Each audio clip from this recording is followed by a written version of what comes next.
चलल उन चासर मनवा काहे होत उदास। हवा चलल उन चासर मनवा काहे होत उदास, काहे होत उदास।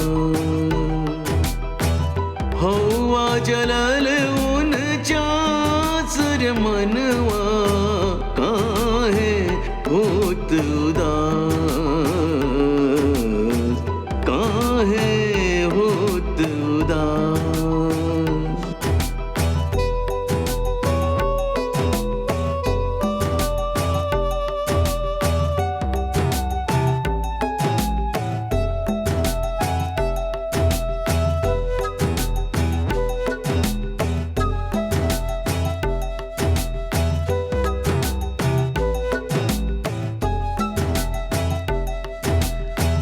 जिंदगी के रहिया में चलेला पहिया, जिंदगी के रहिया में चलेला पहिया।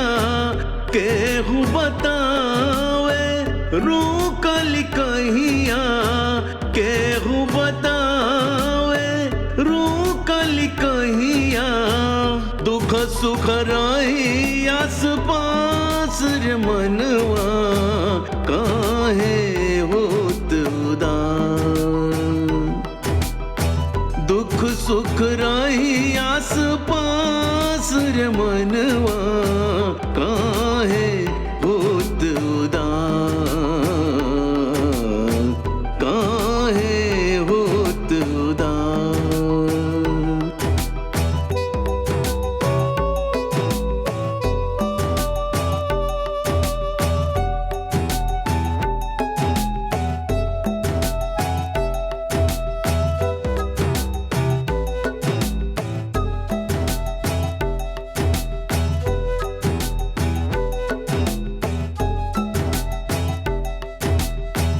इहे उदासी लाई आस को सने सवा, इहे उदासी लाई आस को सने सवा।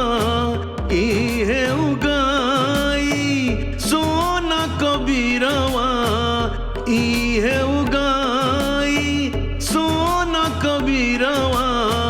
फिर से होई उजास रे मनवा काहे होत उदास।